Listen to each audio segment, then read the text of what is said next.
9번째 질문할게요. 아직 나이가 어린데 보청기를 벌써부터 해도 될까요? 가능하면 빨리 난청을 발견했을 때 아이들 같은 경우, 유소아 같은 경우는 언어 발달이나 언어 습득, 어떤 그런 발음이나 이런 거에 있어서 엄청난 영향을 받기 때문에 신생아들이 스크리닝 검사하면 또 정밀한 또 검사를 해야 되고 ABR이 됐던 ASSR이 됐던 그런 뇌파 검사까지도 통해서 정확하게 판단을 받는 게 좋다라고 좀 말씀을 드릴 수가 있고, 뭐 아주 경미한 그 경도 난청이거나 이러면 안 해야 되는 경우도 있거든요. 좀 기다려보고 이제 추적 관찰해서 검사에 대한 것만 조금 정기적으로 받는 경우도 있고, 근데 어느 정도 경도 이상이 됐을 때는 마찬가지일 거예요. 병원이든 이런 보청기 전문 센터든 해야 됩니다 라고 했을 때는 좀 필요하지 않을까 생각하고 있고, 나이랑 상관없죠. 그래서 가능하면 이런 청각적인 중재가 빨리 돼야지만 추후 나중에 인공화를 하던 골전도 보청기를 하던 일반 보청기로 계속 끼던 그런 청각적인 자극이나 청각적인 노출이 가능하면 빠른 시일 내에 필요하다라고 좀 말씀을 드릴 수가 있어요. 원장님도 뭐 병원에서 보청기 담당 오래 하셨으니까 네. 그 유소아 난청 보청기 적합도 좀 네. 많이 하셨을 텐데 어떠셨어요? 병원에 근무할 때 보긴 했었어요. 그래서 ASSR 검사 결과지를 가지고 와서 네. 이제 보청기 피팅을 하는데, 대부분 이제 보호자분들이 걱정하는 게 언어 발달. 어쨌든 청각적인 자극이 있어야 언어 발달이 계속 이루어지는데, 자극이 없다 보면 언어 발달부터 일단 늦춰지죠. 그래서 만약에 그 난청이 확인이 됐다라고 하면 최대한 빠른 시일 내에 보청기를 하시는 게 좋습니다. 그러면 유소아 같은 경우는 우리가 일반적인 보청기 그 카테고리에서 선택하지 않잖아요. 보통은 네. BT를 그렇죠. 가장 많이 하고요. 네. 때에 따라서는 요즘에 또 RIC 해도 괜찮은 경우들도 있더라고요. BT보다 훨씬 작으니까.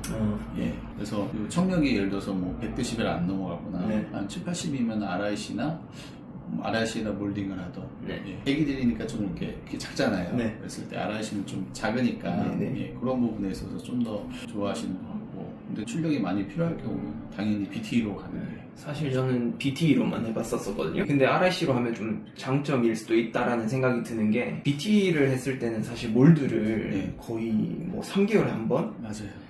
이제 성장이 되면서 웨이도 용적이나 귀도 점점 커질 텐데, 이제 귀가 커지면은 몰드보다 귀 용적이 커지잖아요. 피드백이 발생을 하고 하다 보면 거의 한 3개월에 한 번꼴로 보청기 재제작을 계속 해야 계속 해야 됩니다. 근데 어쩔 수 없이 신생아나 아주 어린 그런 경우는 당연히 BT로 가는 게 맞고, 근데 어느 정도 이제 좀 컸을 때 난청을 발견했을 때는 RIC도 좀 많이 하는 경우를 좀 봤고. 그러면은 사실 RIC로 했을 때도 만약에 뭐 고도 난청, 이제 심도 난청까지 아니면 팁으로도 예, 거의 맞아요. 해결이 되니까 예.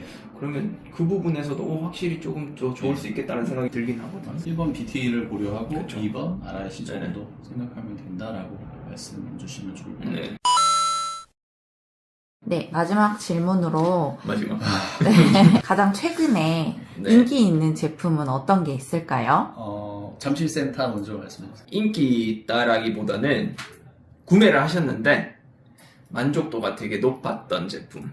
근데 제가 특정 제품 하나만 얘기해 주시 말고, 이게 홍보 같잖아. 그러니까 이제 잠실센터에서 막 좀 여러 개 좀 이렇게 얘기해 주시는 거 오히려 더 도움이 되지 않을까, 우리 시청자분들한테. 그러면 이제 크게 딱 나눠서 말씀을 좀 드리면, 일단은 사전에 이제 설문지를 조사를 하고요. 그 설문지에 쓰신 거나 이제 말씀하시는 거 여러 가지 들어보고 나눕니다. 좀 성격이 차분하신 분들 같은 경우는 폰악을 좀 좋아하시는 경우가 많았고요.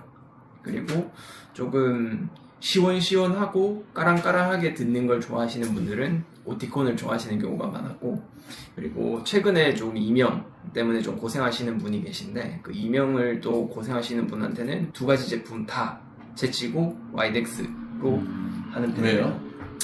와이덱스에는 이제 젠이라는 기능이 있는데요. 그 사례를 좀 말씀을 좀 드려도, 짧게.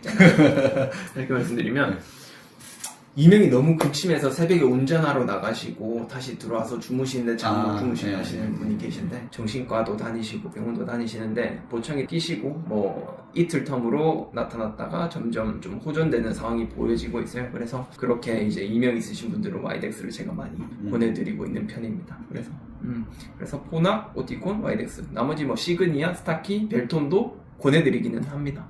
근데 조금 그래도 최근에 있었던 경우에 대해서 말씀드리면 한 3가지 정도가 있겠네요. 서초 본점은 또 워낙 많이 오시는 편이고 저랑 또 우리 김동철 원장이랑 같이 보고 있는데 명료도에 대한 우선순위를 두고 상담을 할 때는 모티콘이나 스피어나 이런 부분들을 좀 많이 말씀을 드리고 때에 따라서 또 인비전도 말씀을 드리고요. 이제 고장구용을 얘기할 때는 흔하게 오픈형 RIC를 좀 추천드리는 경우도 있고 스타키의 귀속형을 좀 추천을 드리는 경우도 있고요. 그 다음에 좀 안 보이면서 좀 편하게 심플하게 쓸 수 있는 거 실크 좀 괜찮고요. 그래서 그거 좀 권해드리고 있고 블루투스 우선순위로 가면 이제 비루토를 좀 하는 경우도 있고 근데 이제 초소형으로 갈 때는 오온 SI를 좀 권해드리고 오온 SI. 있고요. 그 다음에 그냥 나 블루투스도 해야 되고 안 울렸으면 좋겠고 아.